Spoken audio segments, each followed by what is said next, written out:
The morning sun hadn't yet burned off the dew when Linnea Ashford stepped into the mess hall at Fort Bragg. She moved quietly, efficiently, the way someone moves when they've learned that drawing attention can get you killed. Her ACU uniform was regulation perfect. To anyone watching, she was just another logistics officer grabbing breakfast before another day of spreadsheets. But Staff Sergeant Caleb Drummond was watching. He sat with his drill instructors at a corner table, that familiar smirk playing at his lips. 6 months running the recruit training program had made him king of this particular castle. Linnea filled her tray and turned to find a seat. That's when Drummond saw it. On her right shoulder, a patch. Faded green fabric, a gray silhouette. Beneath it, stitching so worn you could barely read the word. Relentless. "Hey, Captain," Drummond called out, loud enough that conversations died. Nervous laughs rippled through the room. Linnea didn't stop walking. Didn't turn her head, just kept moving toward an empty table, her tray steady. That silence did something to Drummond, made him feel small, made him angry. He stood up. "I ask you a question, ma'am," sarcasm dripping from the honorific.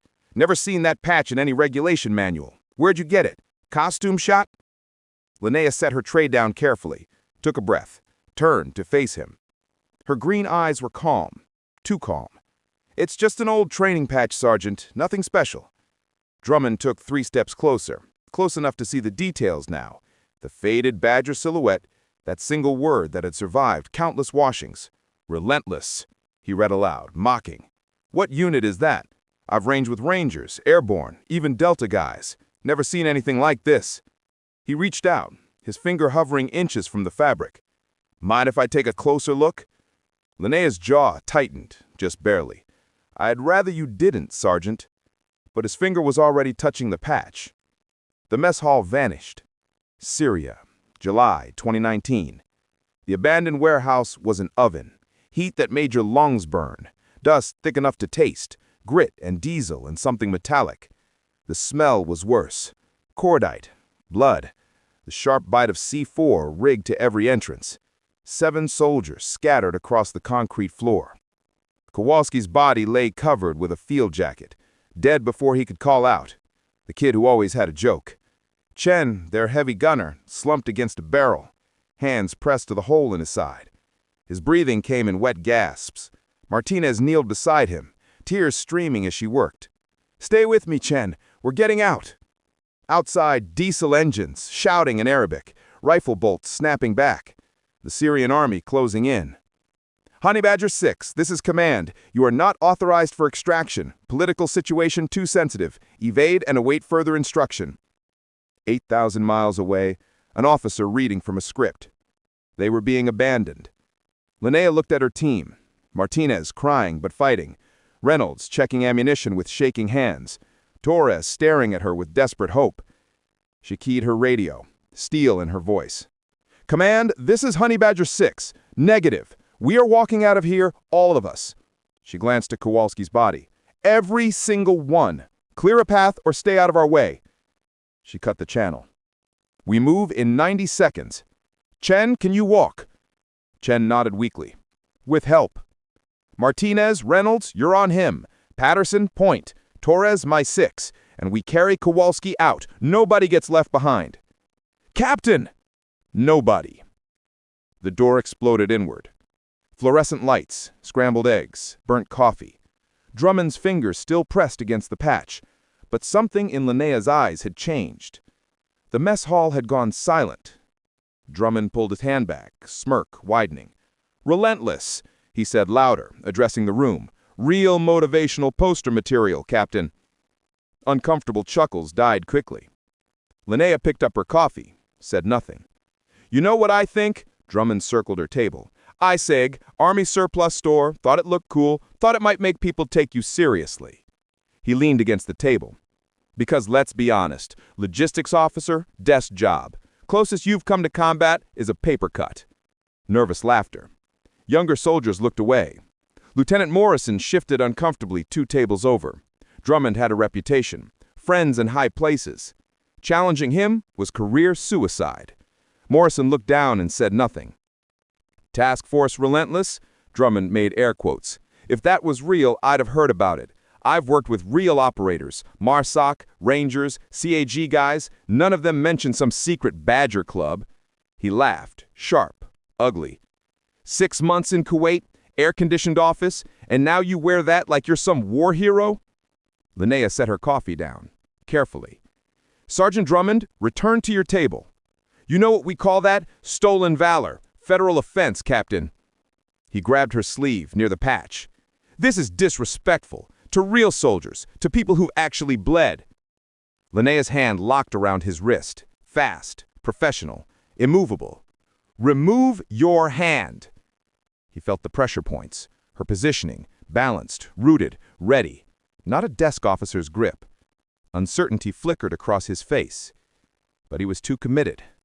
Or what? File a complaint? The door opened. Master Sergeant Davis, 30 years in, multiple combat deployments, took one look and his face hardened. "Drummond, outside, now." Drummond released her sleeve. She released his wrist. "This isn't over." "Yes, Sergeant, it is." Davis followed Drummond out, but not before giving Linnea a long, measuring look, one that held respect. Morrison pulled out his phone, searched Task Force Relentless. Nothing. He went to a private military forum, typed, "Anyone hear of Task Force Relentless? Badger insignia?" Hit post. Waited. 3 hours later, Drummond sat in General Hayward's office. He'd filed his report, stolen valor, unauthorized insignia. He felt righteous. But the general wasn't alone. Standing beside her desk was a man in his 60s, civilian clothes, weathered face, and on his jacket, the same faded Badger patch. Drummond's stomach dropped. "Sergeant, this is James Reynolds, retired Master Sergeant, former Task Force Relentless." Reynolds stared at Drummond with eyes that had seen hell. Task Force Relentless, the condemned continued, was a classified counter-terrorism unit. Syria and Iraq, 2017 to 2021. 83% casualties. Captain Ashford was the team leader. July 2019, her unit was ambushed 12 miles behind enemy lines. Command denied extraction. She refused the order. 72 hours of continuous combat. She brought them all home, dead and alive. The general stopped 3 feet from Drummond. "You grabbed her, mocked her, accused her of stolen valor." Reynolds spoke quietly. "That patch? 4 people alive earned it. She's one." Drummond's face went white. "You will apologize tomorrow at 0800, then 6 weeks leadership retraining." The general leaned in. "Consider yourself lucky. Mr. Reynolds suggested worse."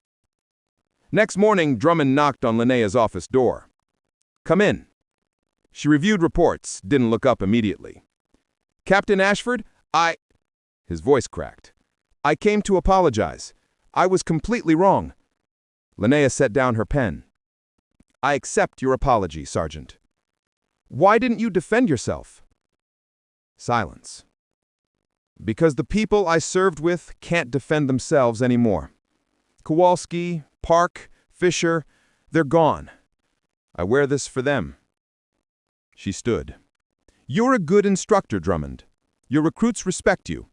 Teach them what matters. Teach them strength isn't about who you humiliate. It's about who you save." As he turned to leave, "And Sergeant, Master Sergeant Davis, who pulled you out, he served with Reynolds in Afghanistan. He recognized the patch immediately. He was protecting you." Drummond left changed. 6 months later, Captain Morrison walked into the mess hall and stopped. Corner table. 3 people. Same faded Badger patches. Captain Linnea Ashford, James Reynolds, a woman in her 40s with a prosthetic leg. The last survivors of Task Force Relentless. They met once a year, same day, same table. The anniversary of the day they walked out of that Syrian warehouse. No one bothered them. No one made jokes. Everyone knew now. Linnea raised her coffee cup. The others did the same. No words, just a silent toast. To Kowalski, to Park, to Fisher, to all the others whose names would never appear on any wall. Morrison turned away, throat tight. Some patches aren't worn for glory. They're worn for the ones who never made it home.